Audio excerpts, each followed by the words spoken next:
Attention, please. Excuse me. Time out. I produced a little missive here tonight, and it was a little bit smutty, a little bit risky. And what happens, it bends the bloody thing, and here I am reading this sort of garbage, which is just absolutely no dirt and filth in it. Right? And the first thing is, uncut Manon. it says here, Pascal is still a virgin.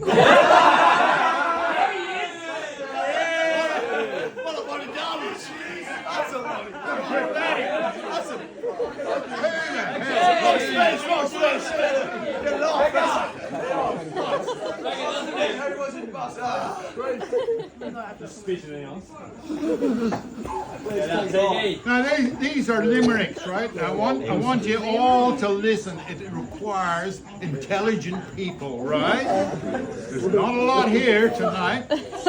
Pascal is probably leading The intelligence. Now, when I get to the end of the limerick, you gotta repeat it for me, okay? So I'll start off, right? Now this is the legend of Manon Rodet. Hey! I've thought long and hard about what to say. It's not easy, you know, to make those words flow, but for my lovely Manon, I'll give it a go. For my lovely Manon, I'll give it a go. Yeah. Oh, I'm excited. Now this is there was a stage in Manon's life where she developed a little bit and, grew out a little bit. And Manon had these horny, frisky friends hanging around, right? And Vincent saw that they were coming around more and more. And it wasn't to say Pascal, was it? The lecherous turtles that they are. So here we go. Vincent had a word in Pascal's ear. Your mates come around here a lot this year. Like most growing ups, Manon's filling her cups. So they've got nothing to fear but a boot in the rear. They've got nothing to fear but a boot in the rear. Oh. Now what about Manon? Manon flew off to Paris. Yeah, on the Qantas bird. Our Manon flew off on the big Qantas bird to au pair to French kids. She found quite absurd, right? While one was a girl, a sweet little pearl, but the boy was a mean little festering turd. Yes! But the boy was a mean little festering turd. Okay. Harmonica 2 to go. And these are the clean ones. Later on, lads, we'll have a bit of filth. Here we go. 1.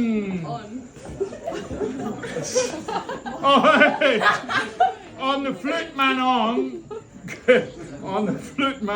could play a romantic tune while sharing a bong with Lockie under the moon.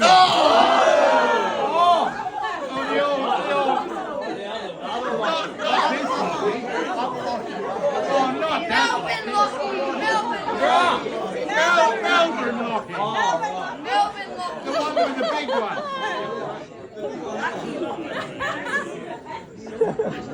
There we go. Oh, while sharing a bong with Lockie under the moon. What's Lockie? She loved Melbourne. in Melbourne, yeah. Oh, he's all right. Plays soccer. Whoa. Hang on.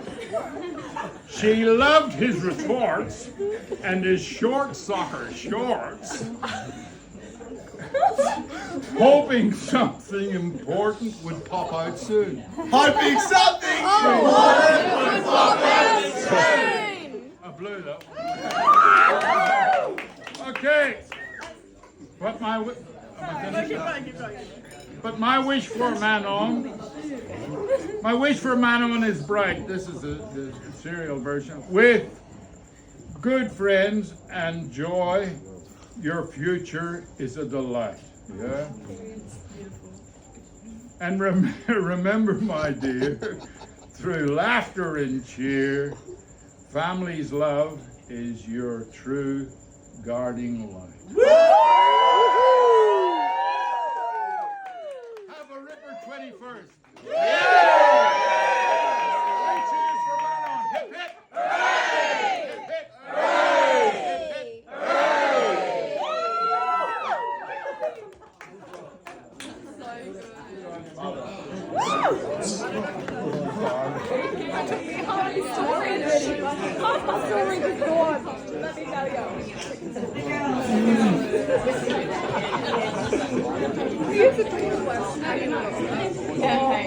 Good luck, girls. After that. Yeah, that's right. Okay, hello everybody. Tonight we're here to celebrate a truly special day. 21 years of Manon. It's hard to believe that 9 years ago we first crossed paths in Shaz Schubert's Year 7 math class. Hey, Shazzy! From that moment our journey together began, and what a journey it has been. The Manon I know now is quite different from the one I first met. From an awkward little preteen who played the flute to a confident young adult who would prefer a joint over a flute any day.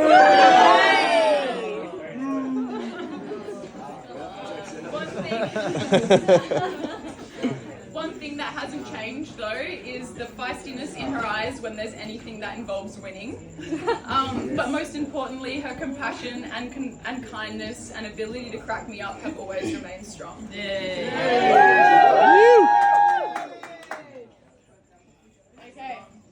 Manon, Arbuthnot Road Day. Arbuthnot!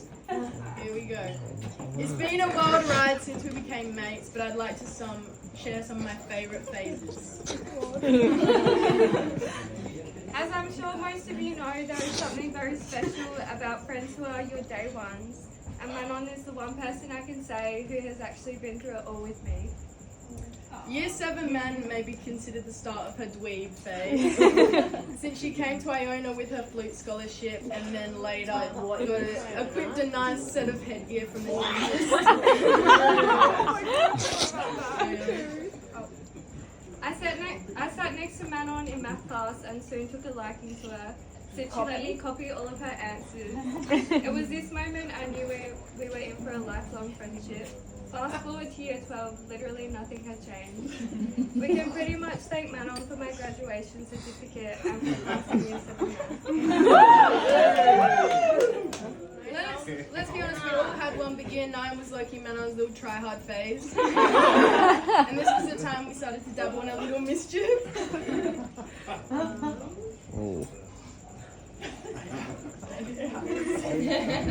I guess now is the time where I should give Vincent and Jasmine a formal apology for drinking their wedding anniversary alcohol.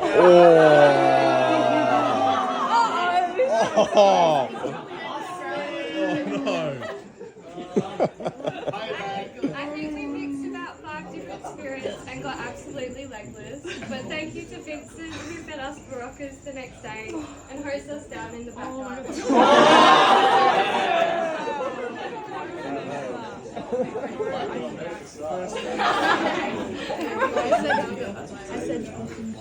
Then when the school didn't let her quit choir and jazz band, the swing outs, what else?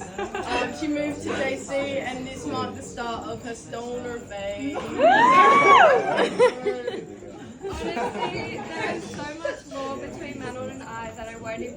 touch on. I still can't decide whether we are the best or worst influences on each other. I don't know who allowed it, but at the end of high school we had almost every class together, although I'm not sure how much time was actually spent in class, because all it took was a single side eye at each other and we would be wagging. I've literally come to school just for a chance to skip class with her. This marked the start. As we graduated, I fell back into Manny's arms. This was honestly the most craziest time of my life. We had a free house every second week and just absolutely lived it up. Then marked the start of her little vacay phase. She came to Thailand with me and Yanni, and I remember when she tried to scam the scooter lady, when she absolutely demolished her moped. Then tried to cover it up with a black marker and mud. It was just so vivid. I just saw her crash into a ditch and just go rolling down the side of the hill. We are complete opposites, but we seem to balance each other out perfectly. She's my partner in crime, my personal chauffeur. No, seriously, I think there is still a mold of me in the passenger seat of Manon's first car. My driving instructor, my life coach, and my best friend. In the last couple of years, we haven't been in the same place, but nothing ever changes between us. I have no doubt you're going to do amazing things, and I can't wait to see what other phases are to come.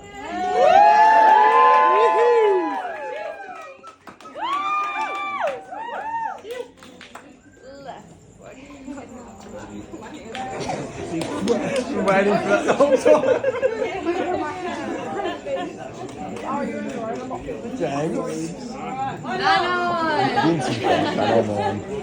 Manon, growing up, I've always spotted you across the oval or checked out your monkey ball skills on the playground. And then in year 5, we became friends, and our first meet-up spot was Richmond Primary, and then we started to go to each other's houses, and then it led to sleepovers. And then somehow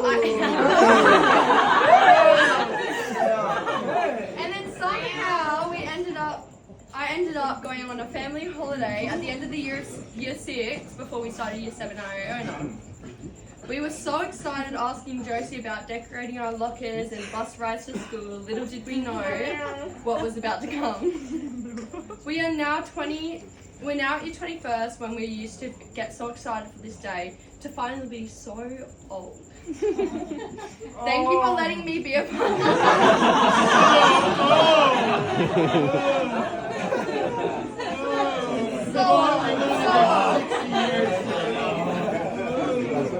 Thank you for letting me be a part of growing up with you. I truly cannot describe how crazy but most amazing ride it has been, and I can't wait to continue the milestones ahead. Woo!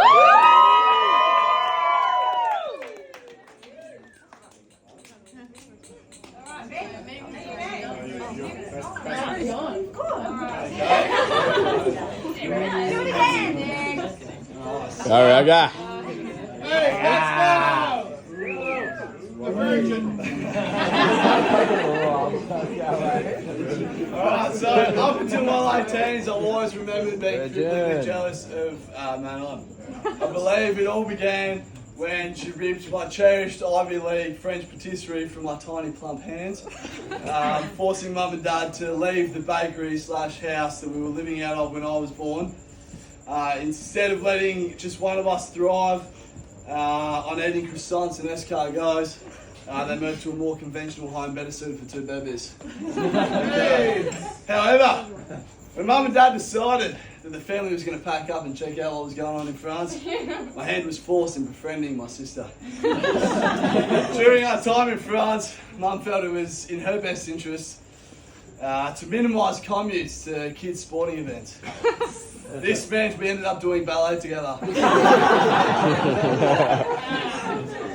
However, I wasn't really fond of that, so that didn't last too long. We then ended up doing swimming together. But that was something we both weren't really too fond on, so we plotted to bribe the swimming instructor to wrap up that silly little sport. Some things I struggle with today include how lenient my parents were on underage drinking with my sister. At At the age of 17, if I was caught drinking, I was issued a 2-week phone ban. Manon, on the other hand, felt comfortable turning herself in and requesting for family breakfasts, then pushed back to family lunches. Sometimes this occurred a few days in advance. I also remember the day Dad asked me if my mates were showing any extra interest in my sister. Oh! I said, Dad, what do you mean? He put his hand on my shoulder. He looked me in the eyes and he said, son, just be ready for the day. Your mates are going to want to hang out with your sister a little bit more than you. At the time, I thought he was full of it. I said, what do you mean? My pals love hanging out with my crazy. I'm calling you bluff. Turns out he had a royal flush. But in all honesty, life's been an absolute hoot with Manon. I'm super grateful I've got a sister I can call my best friend. I can go to her for advice, a hangout, and a reminder of how good Melbourne is. Yes! You're an absolute rock star. I love you. I'm super proud of you. Go berserk tonight, Manon. You deserve a ribbon 21st.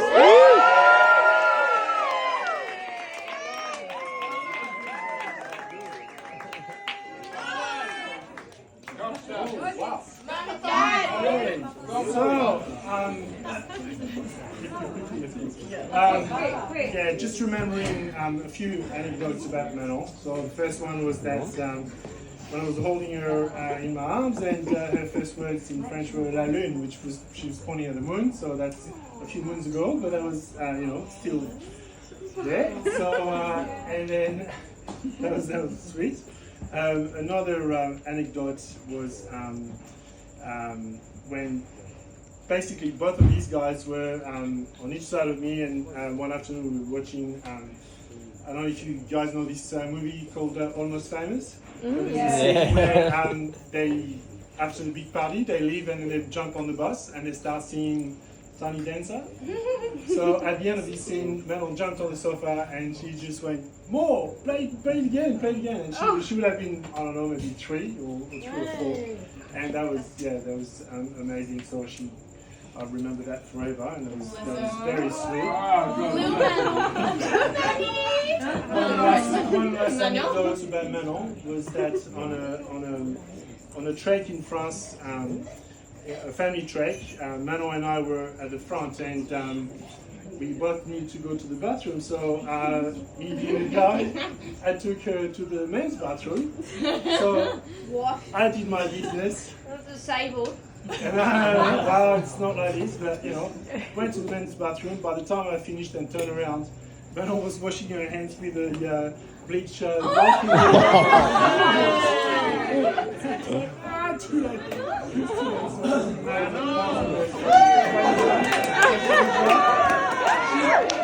She had very clean hands.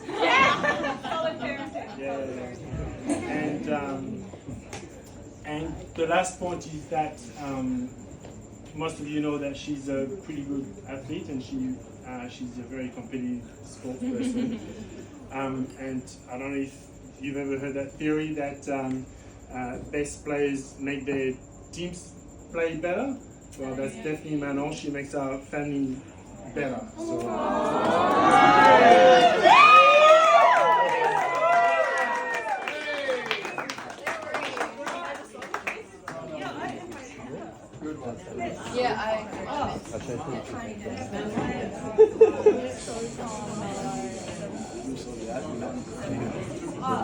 Okay, so super quick from me, but my story is more about like the birthing story, which is